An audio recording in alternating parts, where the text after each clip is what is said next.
ମେଘମାଳରେ ଶୀଘ୍ର ଆଗମନ କରୁଥିବା ଆମ୍ଭମାନଙ୍କ ପ୍ରଭୁ ଯୀଶୁଖ୍ରୀଷ୍ଟଙ୍କର ଅତି ପବିତ୍ର ଓ ବହୁମୂଲ୍ୟ ନାମରେ ଆପଣ ସମସ୍ତଙ୍କୁ ଆଉ ଗୋଟିଏ ନୂତନ ପ୍ରସଙ୍ଗରେ ପୁନର୍ବାର ମୁଁ ସ୍ୱାଗତ କରେ। ପ୍ରିୟ ପ୍ରଭୁଙ୍କ ଲୋକମାନେ, ଆସନ୍ତୁ ପରମେଶ୍ୱରଙ୍କ ବାକ୍ୟରୁ ଆଜି ଆମେ ଆଉ ଏକ ପ୍ରସଙ୍ଗରେ ଅଳ୍ପ ସମୟ ଧରି କଥାବାର୍ତ୍ତା ହେବା।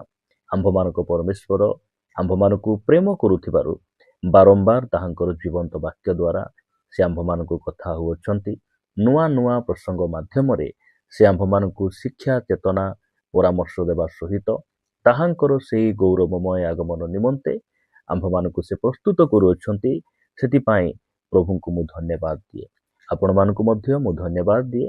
ଆପଣମାନେ ଆମର ଏହି ସାମୁଏଲ ଖରା ୟୁଟ୍ୟୁବ ଚ୍ୟାନେଲକୁ ସବସ୍କ୍ରାଇବ୍ କରିଛନ୍ତି ଏବଂ ଏହି ଚ୍ୟାନେଲରେ ପ୍ରସାରିତ ହେଉଥିବା ପ୍ରତ୍ୟେକ ସନ୍ଦେଶକୁ ଆପଣମାନେ ନିୟମିତ ଦେଖୁଛନ୍ତି, ଶୁଣୁଛନ୍ତି। କେବଳ ଦେଖୁଛନ୍ତି, ଶୁଣୁଛନ୍ତି ତାହା ନୁହେଁ, ଆପଣମାନେ ଲାଇକ୍, ସେୟାର, କମେଣ୍ଟ ମାଧ୍ୟମରେ ଆମ୍ଭମାନଙ୍କୁ ଅତ୍ୟଧିକ ପରିମାଣରେ ଆପଣମାନେ ଉତ୍ସାହିତ କରୁଛନ୍ତି। ସେଥିପାଇଁ ମୁଁ ପ୍ରଭୁଙ୍କୁ ହୃଦୟ ସହିତ ଧନ୍ୟବାଦ ଦିଏ। ପ୍ରଭୁ ଆପଣ ସମସ୍ତଙ୍କୁ ପ୍ରଚୁର ଭାବରେ ଆଶୀର୍ବାଦ କରନ୍ତୁ। ପ୍ରିୟ ପ୍ରଭୁଙ୍କ ଲୋକମାନେ, ଆସନ୍ତୁ ପରମେଶ୍ୱରଙ୍କ ବାକ୍ୟରୁ ଗୋଟେ ପଦ ପଢ଼ି ଆଜିର ପ୍ରସଙ୍ଗରେ ଆମେ ଆଗକୁ ବଢ଼ିବା। ଆପଣମାନେ ମୋ ସହିତ ଗୀତ ସଂହିତା 16 ଅଧ୍ୟାୟକୁ ଆସିବେ। ଗୀତ ସଂହିତା 16 ଅଧ୍ୟାୟ ଶେଷ ପଦ ଅର୍ଥାତ୍ 11 ପଦରେ ଗୀତ ରଚକ ଦାଉଦ ମହାରାଜା ସେ ପ୍ରକାର ଲେଖନ୍ତି, ତୁମ୍ଭେ ମୋତେ ଜୀବନର ପଥ ଦେଖାଇବ, ତୁମ୍ଭ ସମ୍ମୁଖରେ ଆନନ୍ଦର ପୂର୍ଣ୍ଣତା ଥାଏ, ତୁମ୍ଭ ଦକ୍ଷିଣ ପାଖରେ ନିତ୍ୟ ସୁଖ ଭୋଗ ଥାଏ। ପ୍ରିୟମାନେ, ଆଜିର ପ୍ରସଙ୍ଗ ଆପଣମାନେ ଥମ୍ବନେଲ୍ ମାଧ୍ୟମରେ ଜାଣିପାରୁଥିବେ। ଆଜିର ପ୍ରସଙ୍ଗର ଶୀର୍ଷକ ହେଲା ଜୀବନର ପଥ କ'ଣ? ଆଜିର ପ୍ରସଙ୍ଗ ହେଲା ଜୀବନର ପଥ କ'ଣ? ଏହି ସ୍ଥାନରେ ଦାଉଦ ମହାରାଜା ସେ ଲେଖୁଛନ୍ତି ଯେ ତୁମ୍ଭେ ମୋତେ ଜୀବନର ପଥ ଦେଖାଇବ। ପ୍ରିୟମାନେ, ପରମେଶ୍ୱରଙ୍କ ଛଡ଼ା କେହି ମଧ୍ୟ ଜୀବନର ପଥ ଦେଖାଇ ପାରିବେ ନାହିଁ। ସର୍ବସୃଷ୍ଟିକର୍ତ୍ତା, ଯେ ରାଜାମାନଙ୍କ ରାଜା, ଯେ ପ୍ରଭୁମାନଙ୍କର ପ୍ରଭୁ, ତାହାଙ୍କ ବିନା କେହି ମଧ୍ୟ ଜୀବନର ପଥ ଦେଖାଇ ପାରିବେ ନାହିଁ। ଆଜି ଆମେ କଥାବାର୍ତ୍ତା ହେବା ଯେ ବାସ୍ତବରେ ଜୀବନର ପଥ କ'ଣ? ପ୍ରିୟ ପ୍ରଭୁଙ୍କ ଲୋକମାନେ, ଆମେ ଯେଉଁ ଦେଶରେ ବାସ କରୁଛୁ, ଏହି ଦେଶରେ ବିଭିନ୍ନ ଧର୍ମ, ବିଭିନ୍ନ ଜାତି, ବିଭିନ୍ନ ଶିକ୍ଷାକୁ ବିଶ୍ୱାସ କରିବା ଲୋକମାନେ ବସବାସ କରନ୍ତି ଏବଂ ଅନେକ ସମୟରେ ଆମେ ଏହି ପ୍ରକାର ଶିକ୍ଷା ଗୁଡ଼ିକ ଶୁଣିବାକୁ ପାଉ ଯେ ରାସ୍ତା ଭିନ୍ନ ଭିନ୍ନ କିନ୍ତୁ ଜାଗା ଗୋଟେ। ଏହି ପ୍ରକାର କଥା ଆମେ ଶୁଣୁ, ଅର୍ଥାତ୍ ଧର୍ମ ବିଭିନ୍ନ ପ୍ରକାର ମାତ୍ର ସମସ୍ତେ ସ୍ୱର୍ଗକୁ ଯିବେ। ଏହି ପ୍ରକାର କଥା, ଏହି ପ୍ରକାର ଶିକ୍ଷା ଗୁଡ଼ିକ ଆଜି ଅନେକ ଭାଇ ଭଉଣୀମାନେ ବିଶ୍ୱାସ କରି ସେହି ସବୁ କଥାକୁ ସେମାନେ ଧରି ବସିଛନ୍ତି, କିନ୍ତୁ ଏହା ସମ୍ପୂର୍ଣ୍ଣ ମିଥ୍ୟା ଏବଂ ଭ୍ରାନ୍ତ ଶିକ୍ଷା ଅଟେ। କାରଣ ରାସ୍ତା ଯଦି ଭିନ୍ନ, ତାହେଲେ ପହଞ୍ଚିବାଟା ମଧ୍ୟ ଭିନ୍ନ। ଯଦି ଆମେ ବ୍ରହ୍ମପୁର ଯିବା ନିମନ୍ତେ ବାହାରିଛୁ, ଆମେ ବ୍ରହ୍ମପୁର ହିଁ ପହଞ୍ଚିବୁ। ଯଦି ଆମେ କଟକ କିମ୍ବା ଆମେ ତାମିଲନାଡୁ ଯେକୌଣସି ରାସ୍ତା ବା ଯେକୌଣସି ସ୍ଥାନରେ ଯିବା ପାଇଁ ଆମେ ବାହାରିଛୁ, ସେହି ସ୍ଥାନରେ ହିଁ ଆମେ ପହଞ୍ଚି ପାରିବା। ସେଥିପାଇଁ ଏହି ପୃଥିବୀରେ ଆତ୍ମିକ ଯାତ୍ରା ପାଇଁ ଦୁଇଟି ପଥ ରହିଛି। ଗୋଟିଏ ହେଲା ଜୀବନର ପଥ, ଆଉ ଗୋଟିଏ ହେଲା ମୃତ୍ୟୁର ପଥ। ଯଦି ଜଣେ ବ୍ୟକ୍ତି ଜୀବନର ପଥରେ ଯାତ୍ରା କରୁଛି, ସେ ଜୀବନରେ ପ୍ରବେଶ କରିବ। ଆଉ ଜଣେ ଯଦି ମୃତ୍ୟୁର ପଥରେ ଯାତ୍ରା କରୁଛି, ତାହେଲେ ସେ ମୃତ୍ୟୁର ପ୍ରବେଶ କରିବ। ପ୍ରିୟମାନେ, ଜୀବନର ପଥ କେବଳ ପ୍ରଭୁ ହିଁ ଆମକୁ ଦେଖାଇ ପାରିବେ। ଜୀବନର ପଥ କ'ଣ? ଆଜି ବାକ୍ୟରୁ ମୁଁ କହିବା ପାଇଁ ଚାହେଁ। ଯୋହନ ଲିଖିତ ସୁସମାଚାର 14 ଅଧ୍ୟାୟ 6 ପଦରେ ପ୍ରଭୁ ଯୀଶୁଖ୍ରୀଷ୍ଟ କହିଲେ, ମୁଁ ପଥ, ସତ୍ୟ ଓ ଜୀବନ, ମୋ ଦେଇ ନ ଗଲେ କେହି ପିତାଙ୍କ ନିକଟକୁ ଯାଏ ନାହିଁ। ପ୍ରିୟମାନେ, ଏହି କଥା ଯୀଶୁଖ୍ରୀଷ୍ଟଙ୍କ ଛଡ଼ା ପୃଥିବୀରେ କେହି ମଧ୍ୟ କହିନାହାନ୍ତି କିମ୍ବା କହିପାରିବେ ନାହିଁ।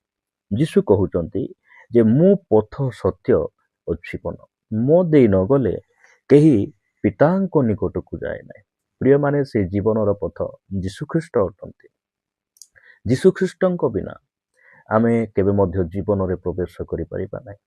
କାରଣ ଏହି ପୃଥିବୀରେ ଯଦି ଜୀବିତ ପରମେଶ୍ୱର କିଏ ଅଛନ୍ତି, ସେ ହେଉଛନ୍ତି ଆମ୍ଭମାନଙ୍କ ପ୍ରଭୁ ଯୀଶୁଖ୍ରୀଷ୍ଟ। ପୃଥିବୀରେ ଅନେକ ରାଜା, ମହାରାଜା, ମହାପୁରୁଷ, ପଣ୍ଡିତ, ବିଭିନ୍ନ ପ୍ରକାର ଦେବାଦେବୀ ଗୁଡ଼ିକ ଆସିଲେ, ସମସ୍ତେ ମୃତ୍ୟୁବରଣ କଲେ, ଆଉ ଆଜି ସେମାନେ ମାଟିରେ ମିଶିଗଲେ, ଆଉ ସମସ୍ତେ କବରରେ ଅଛନ୍ତି। ମାତ୍ର ଆମେ ଯେଉଁ ପରମେଶ୍ୱରଙ୍କର ସେବା କରୁଛୁ, ସେହି ପରମେଶ୍ୱର ସେ କବରକୁ ଫଟାଇ ତୃତୀୟ ଦିବସରେ ସେ ପୁନର୍ଜୀବିତ ହେଲେ। ଆଉ ସେହି ପ୍ରଭୁ ଯୀଶୁ ଖ୍ରୀଷ୍ଟ ଜୀବନର ପଥ ଅଟନ୍ତି।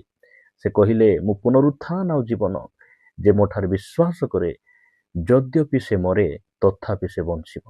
ଆମ୍ଭମାନଙ୍କ ପରମେଶ୍ୱର ଜୀବିତ ଅଟନ୍ତି, ଆଉ ସେଇ ଜୀବନର ପଥ ଯୀଶୁଖ୍ରୀଷ୍ଟ ଅଟନ୍ତି। ସେ କହିଲେ, ମୋ ବିନା ତୁମେ କେବେ ମଧ୍ୟ ପିତାଙ୍କ ନିକଟକୁ ଯାଇପାରିବ ନାହିଁ, ଅର୍ଥାତ୍ ଜୀବନରେ ପ୍ରବେଶ କରିପାରିବ ନାହିଁ, ଅର୍ଥାତ୍ ସ୍ୱର୍ଗକୁ ତୁମେ ଯାଇପାରିବ ନାହିଁ।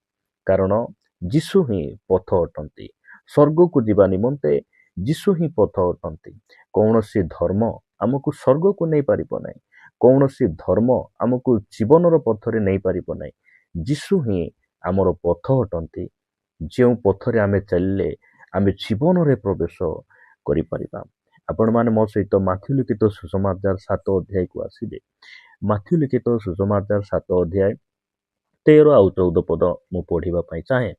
ଲେଖାଯାଏ, ସଂକୀର୍ଣ୍ଣ ଦ୍ୱାର ଦେଇ ପ୍ରବେଶ କର, କାରଣ ସର୍ବନାଶକୁ ଘେନିଯିବା ଦ୍ୱାର ଅସାର ଓ ପଥ ପ୍ରଶସ୍ତ, ପୁଣି ତାହା ଦେଇ ପ୍ରବେଶ କରିବା ଲୋକେ ଅନେକ। 14 ପଦରେ ଲେଖାଗଲା, ଆଉ ଜୀବନକୁ ଘେନିଯିବା ଦ୍ୱାର ସଂକୀର୍ଣ୍ଣ ଓ ପଥ ଦୁର୍ଗମ, ପୁଣି ତାହାର ସନ୍ଧାନ ପାଇବା ଲୋକେ ଅଳ୍ପ। ପ୍ରିୟମାନେ, ଏହି ପୃଥିବୀରେ ଦୁଇଟି ପଥ ରହିଛି। ଗୋଟିଏ ହେଲା ଅସାରିଆ ପଥ, ଅର୍ଥାତ୍ ଜଗତର ପଥ, ଆଉ ଗୋଟିଏ ହେଲା ସଂକୀର୍ଣ୍ଣ ପଥ, ଅର୍ଥାତ୍ ଜୀବନକୁ ଘେନିଯିବା ପଥ। ସେହି ସଂକୀର୍ଣ୍ଣ ପଥରେ ପ୍ରଥମେ ହନକ ଚାଲିଲେ, ଦ୍ୱିତୀୟରେ ନହ ଚାଲିଲେ, ଏବଂ ପରବର୍ତ୍ତୀ ସମୟରେ ପୁରାତନ ନିୟମର ଅନେକ ସାଧୁମାନେ ସେହି ସଂକୀର୍ଣ୍ଣ ପଥରେ ଚାଲିଲେ। ଅର୍ଥାତ୍ ଯୀଶୁଖ୍ରୀଷ୍ଟ ମଧ୍ୟ ସେହି ସଂକୀର୍ଣ୍ଣ ପଥରେ ଚାଲିଲେ, ଆଉ ସେ ଜୀବନରେ ପ୍ରବେଶ କଲେ। ଜୀବନର ପଥ ଆମର ପ୍ରଭୁ ଅଟନ୍ତି। ସାଧୁ ପିତର ତାହାଙ୍କ ପତ୍ରରେ ସେ ପ୍ରକାର ଲେଖନ୍ତି, ତୁମ୍ଭେମାନେ ଯେପରି ତାହାଙ୍କର ପଦଚିହ୍ନ ଦେଇ ଗମନ କର, ଏଥିପାଇଁ ଆହୁତ ହୋଇଅଛ। ଏଥିପାଇଁ ପରମେଶ୍ୱର ଆମକୁ ଆହ୍ୱାନ କଲେ, ଆମେ ଯେପରି ଯୀଶୁଖ୍ରୀଷ୍ଟଙ୍କର ପଦଚିହ୍ନ ଦେଇ ଗମନ କରିବା। ପ୍ରିୟ ପ୍ରଭୁଙ୍କ ଲୋକମାନେ, ପରମେଶ୍ୱର ଆମକୁ ଏଥିପାଇଁ ଡାକିଲେ, ଆମେ ଯେପରି ଜୀବନରେ ପ୍ରବେଶ କରୁ। ଆମେ ଦଣ୍ଡ ନିମନ୍ତେ, ମୃତ୍ୟୁ ନିମନ୍ତେ, ବିନାଶ ନିମନ୍ତେ ଆମେ ପ୍ରଭୁଙ୍କ ନିକଟରେ ଆସିନା। ପ୍ରିୟମାନେ, ପ୍ରଭୁ ଆମମାନଙ୍କୁ ଅନୁଗ୍ରହ କରନ୍ତୁ। ଯେଉଁମାନେ ଏହି ବାକ୍ୟ ଶୁଣୁଛନ୍ତି, ମୁଁ ଆପଣଙ୍କୁ କହିବା ପାଇଁ ଚାହେଁ, ଯଦି ଆପଣ ଉଦ୍ଧାର ପାଇବା ପାଇଁ ଚାହାନ୍ତି, ଆପଣ ଜୀବନରେ ପ୍ରବେଶ କରିବା ପାଇଁ ଚାହାନ୍ତି, ଆପଣ ଯୀଶୁଙ୍କ ନିକଟକୁ ଆସନ୍ତୁ। ଆପଣ ଯୀଶୁଙ୍କୁ ନିଜର ପ୍ରଭୁ ଭାବରେ ଗ୍ରହଣ କରନ୍ତୁ, କାରଣ ସେ ହେଉଛନ୍ତି ଜୀବନର ପଥ। ସେଥିପାଇଁ ଗୀତ ରଚକ ପରମେଶ୍ୱରଙ୍କୁ ହୃଦୟ ସହିତ ମୁଖ ଫିଟାଇ ସେ କହିଲେ, ତୁମ୍ଭେ ମୋତେ ଜୀବନର ପଥ ଦେଖାଇବ, ତୁମ୍ଭ ସମ୍ମୁଖରେ ମୋର ଆନନ୍ଦର ପୂର୍ଣ୍ଣତା ଥାଏ।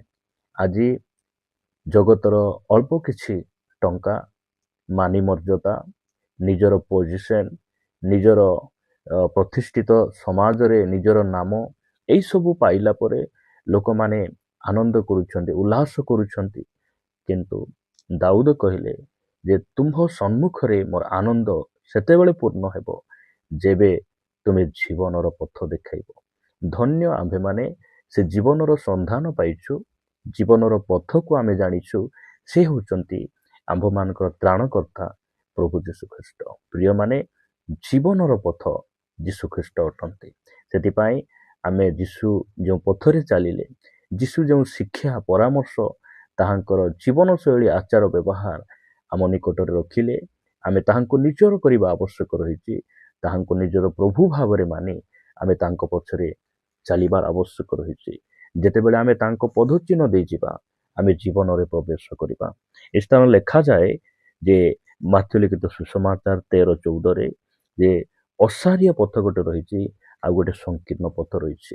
ଆଜି ଜଗତର ଅନେକ ଲୋକ ଅସାରିଆ ପଥରେ ଯାଉଛନ୍ତି, ଆଉ ସଂକୀର୍ଣ୍ଣ ପଥରେ ଅଳ୍ପ ଲୋକ ଯାଉଛନ୍ତି। ଯେଉଁମାନେ ସଂକୀର୍ଣ୍ଣ ପଥରେ ଯିବେ, ସେମାନେ ଜୀବନରେ ପ୍ରବେଶ କରିବେ। ଆପଣ ଧନୀ ଆଉ ସେ ଲାଜରଙ୍କ କଥା ଟିକେ ଭାବନ୍ତୁ। ସେଇ ଧନୀ ଲୋକ ଅସାରିଆ ପଥକୁ ଗଲା, ସେ ସର୍ବନାଶକୁ ଚାଲିଗଲା, ଆଉ ଲାଜର ସେ ସଂକୀର୍ଣ୍ଣ ପଥରେ ଚାଲିଲେ। ଜୀବିତ ଥିବା ଅବସ୍ଥାରେ ତାଙ୍କୁ କେହି ମଧ୍ୟ ସମ୍ଭାଳିବା ଲୋକ ନଥିଲେ, ଭଲ ପିନ୍ଧିବା ପାଇଁ ପୋଷାକ ନଥିଲା, ରହିବା ପାଇଁ ଘର ନଥିଲା। ମାତ୍ର ସେହି ଲାଜର ନିମନ୍ତେ ଜୀବନ ରଖାଯାଇଥିଲା। ସେଇ ଲାଜର ଯେତେବେଳେ ମୃତ୍ୟୁବରଣ କଲେ ସେ ଜୀବନରେ ପ୍ରବେଶ କଲେ। ଅବ୍ରାହମଙ୍କ କୋଳକୁ ସେ ନିଆଗଲେ। ପ୍ରିୟମାନେ, ଆମେ ସେ ଜୀବନର ପଥକୁ ପାଇଛୁ। ସେ ଜୀବନର ପଥ ଯୀଶୁଖ୍ରୀଷ୍ଟ ଅଟନ୍ତି। ଆମକୁ ଜୀବନ ଦେବା ପାଇଁ, କେବଳ ଜୀବନ ଦେବା ପାଇଁ ନୁହେଁ, ପ୍ରଚୁର ଜୀବନ ଦେବା ପାଇଁ ସେ ଆସିଲେ। ଆସନ୍ତୁ ସେଇ ପ୍ରଭୁଙ୍କୁ ନିଜର ତ୍ରାଣକର୍ତ୍ତା ଭାବରେ ଆମେ ଗ୍ରହଣ କରିବା ଏବଂ ସେ ଯେଉଁ ପଥରେ ଚାଲିଲେ ଆମେ ସେଇ ପଥରେ ଚାଲିବା। ଆସନ୍ତୁ ପ୍ରଭୁଙ୍କୁ ପଦେ ଧନ୍ୟବାଦ ଦେବା। ପ୍ରେମିକ ସ୍ୱର୍ଗୀୟ ପିତା, ଆମେ ତୁମକୁ ଧନ୍ୟବାଦ ଦେଉଛୁ। ପ୍ରଭୁ, ତୁମେ ଆମକୁ ଜୀବନର ପଥ ଦେଖାଇଅଛ। ଧନ୍ୟବାଦ। ସେହି ଜୀବନର ପଥ ଆମମାନଙ୍କର ପ୍ରଭୁ ଯୀଶୁଖ୍ରୀଷ୍ଟ। ପିତା, ଯୀଶୁଖ୍ରୀଷ୍ଟ ଯେଉଁ ଶିକ୍ଷା ପରାମର୍ଶ ଗୁଡ଼ିକ ଆମକୁ ଦେଇଛନ୍ତି, ପ୍ରଭୁ ସେହି ଶିକ୍ଷା ଅନୁସାରେ ଆମେ ଚାଲିପାରିବୁ ଏବଂ ଜୀବନରେ ଆମେ ପ୍ରବେଶ କରିପାରିବୁ। ଏଥିପାଇଁ ପ୍ରଭୁ ତୁମର ଅନୁଗ୍ରହ ଦିଅ, ସାହାଯ୍ୟ କର। ପ୍ରାର୍ଥନା ପ୍ରିୟ ପ୍ରଭୁ ଯୀଶୁଙ୍କ ନାମରେ ମାଗୁଅଛି ପିତା, ଆମେନ୍ ଆମେନ୍।